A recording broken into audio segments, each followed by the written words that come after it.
This is Kim with A1 Quilting Machines.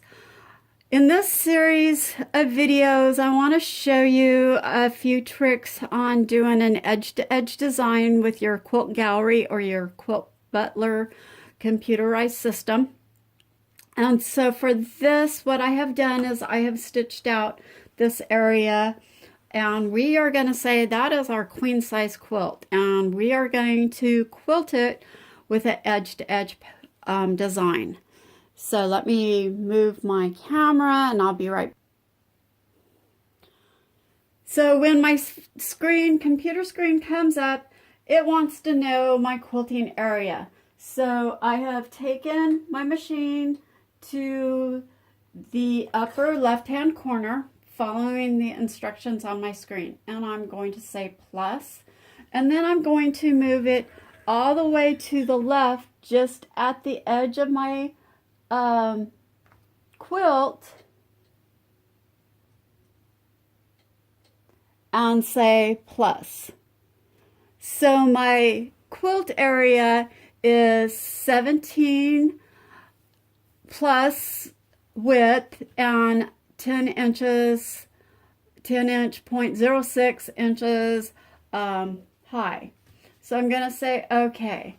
So this is my quilt area. So now I'm going to bring in my quilt pattern. And for this, I'm going to go into And Bright. And we're going to choose this Champagne B2B and bring it in.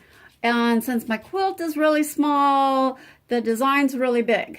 But we're going to do some repeats, and I'm going to do 4. I want to make it small. Maybe I'll do 5. And I'm going to size it. I'm going to make sure my lock is on because I want to keep it in proportion. And I'm going to do my smart size. So that made it smaller and to fit my quilt area. I think I might want it just a little bit bigger than that for this. So I'm going to do a back button. I'm going to go to repeat, and I'm only going to do 4 repeats. So I'm going to size it again, and that's a little bit better. So I'm going to bring it all the way to the top. And one of the things I'm looking at here is my start. Yes, it's at the edge of my quilt, but as it goes down the side of my quilt, I have to determine if that's going to be my starts and stops, if they're going to be in the binding when the binding gets put on, and yes, they will. So I'm not going to move that.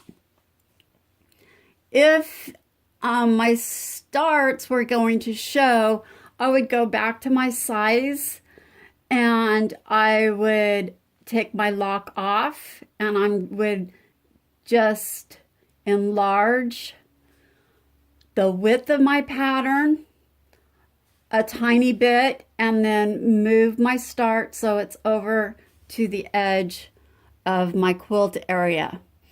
And I know that this is going to be maybe a 1/4 inch or less, and so if that stitches outside of my quilt pattern, I'm not going to worry about it.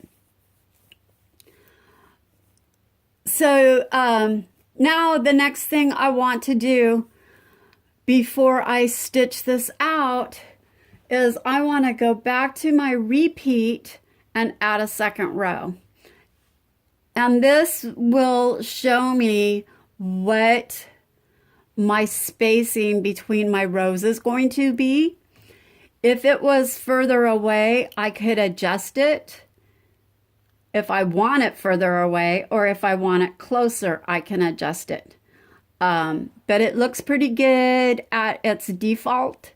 I might add just 1/10 of a space, and now it's going to automatically space my rows exactly the same when I nest my pattern. So I'm going to go ahead and take away that second row. And for this design where it's a B2B, what that means is border to border. And so the designs are a little bit squarer.